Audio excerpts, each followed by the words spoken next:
pecinta sepak bola Indonesia, kali ini kakak akan memberikan berita-berita terupdate dan menarik seputar sepak bola nasional untuk kalian semua. Selamat menyaksikan!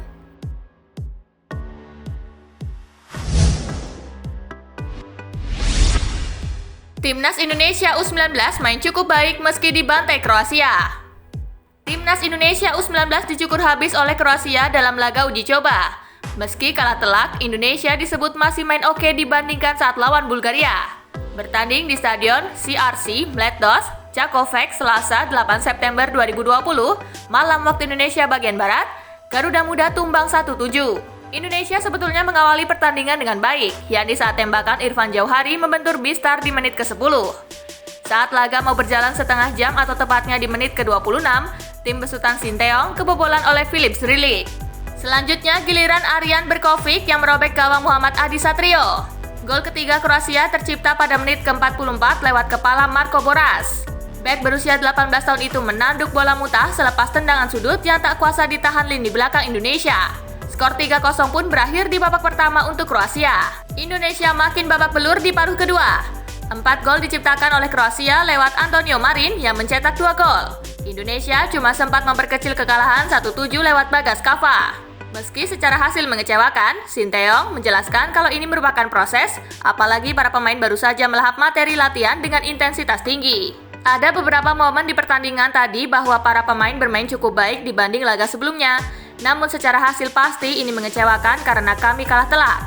Kata Sinteyong yang dikutip dari situs resmi PSSI, kami harus segera perbaiki kekurangan yang ada. Yang jelas, tim masih berproses karena materi latihan dengan intensitas tinggi, tambahnya.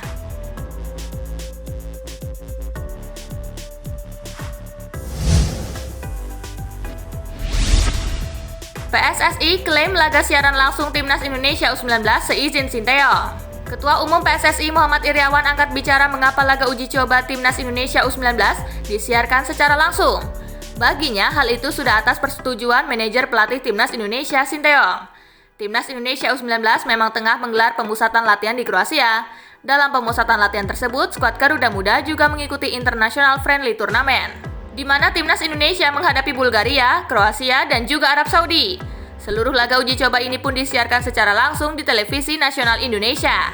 Hal ini sempat menimbulkan pertanyaan, sebab bisa saja taktik dan strategi Timnas Indonesia yang sedang melakukan pemusatan menjadi terbaca.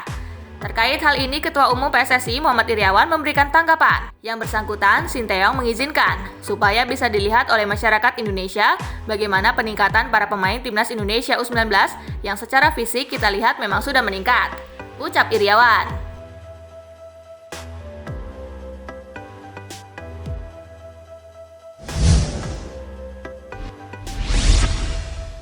Kekalahan Timnas Indonesia U19 dari Kroasia jadi evaluasi untuk hadapi Arab Saudi. Bek Timnas Indonesia U19 Bagas Kava kecewa dengan kekalahan telak 1-7 dari Kroasia dalam laga internasional U19 Friendly Tournament 2020. Namun Bagas Kava tak ingin menyerah dan menjadikan hasil tersebut sebagai bahan evaluasi jelang laga selanjutnya. Hasil ini membuat Timnas Indonesia U19 sudah kebobolan 10 gol dalam 2 laga. Adapun gol Bagas Kava menjadi satu-satunya yang mampu diceploskan pasukan Sinteyong sejauh ini di International U19 Friendly Tournament 2020.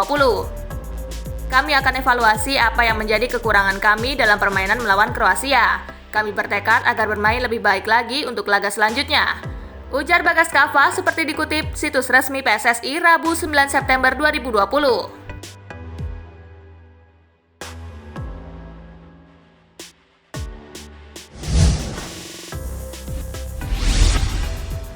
In memoriam Alfred Riedel perjalanannya bersama Timnas Indonesia.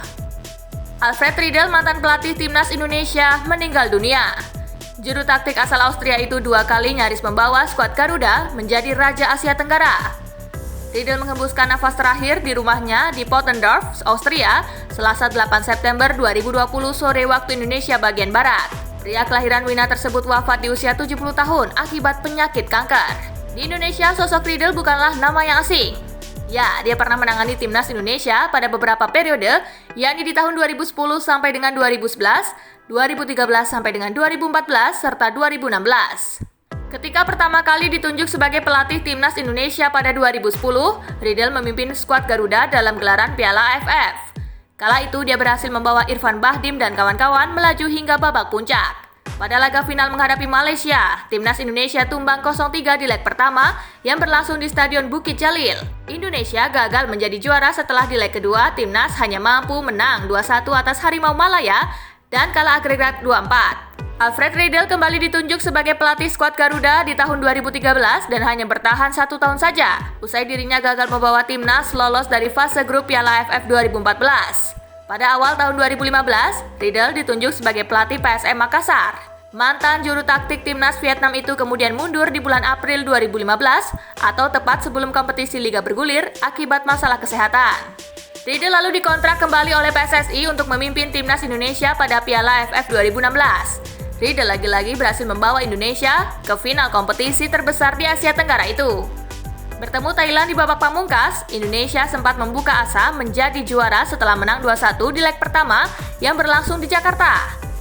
Namun harapan merengkuh titel Piala AFF buyar usai Boaz Salosa dan kawan-kawan tumbang 0-2 dalam laga leg kedua di Bangkok, sekaligus membuat tim negeri Gajah Putih menang agregat 3-2. Setelah Piala AFF 2016, Alfred Riedel tak lagi menangani tim-tim lain akibat masalah kesehatan.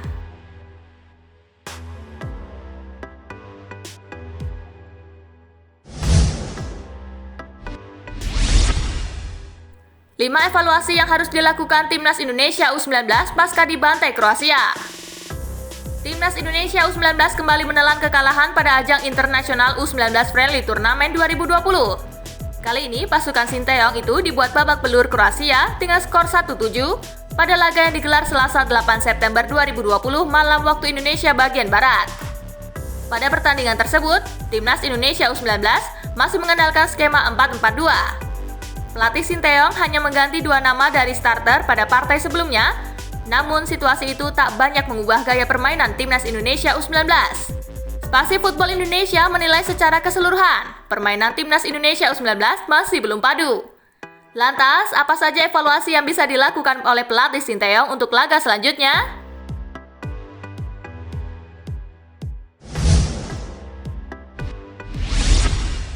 Perkukuh lini pertahanan.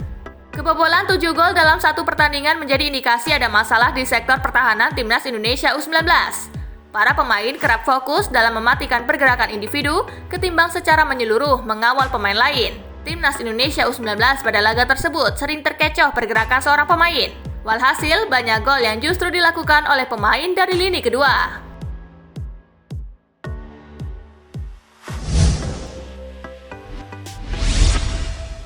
Asa ketajaman lini depan. Pada laga melawan Kroasia, lini depan Timnas Indonesia U19 belum mampu bekerja maksimal. Duet Sadam Ghaffar dan Irfan Jauhari belum bisa diandalkan. Beberapa peluang yang didapat justru terbuang percuma oleh 2 nama tersebut. Pelatih Sinteyong harus mampu mengasah kembali naluri mencetak gol dari 2 nama tersebut.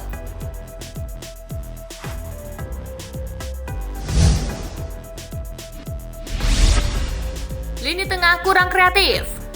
Timnas Indonesia U19 belum mampu memaksimalkan serangan dari sektor sayap. Padahal Timnas U19 memiliki pemain-pemain lincah yang sebenarnya bisa merepotkan lawan. Namun para gelandang Timnas U19 terbukti kesulitan melewati barisan pertahanan lawan. Ini menjadi pekerjaan rumah pelatih Sinteyong agar alur serangan bisa dibangun dari sektor tengah.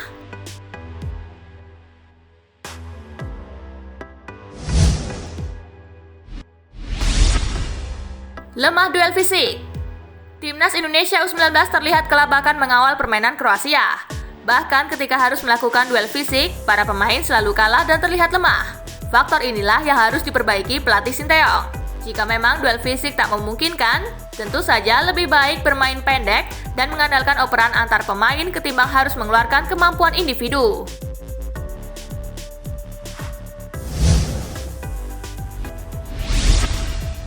Tingkatkan kualitas operan. Para pemain Timnas Indonesia U19 dilihat masih memiliki masalah pada akurasi operan. Hal ini seharusnya tidak lagi terjadi pada pemain dengan label Timnas. Operan yang dilakukan masih terlihat tak akurat.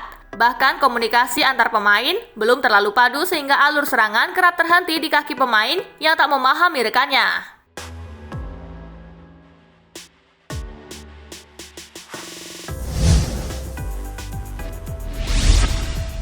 Nah itulah tadi gengs, berita-berita menarik dan terupdate seputar sepak bola nasional. Simak terus ya berita-berita menarik lainnya dari Spasi Football Indonesia. Sampai jumpa di pembahasan selanjutnya.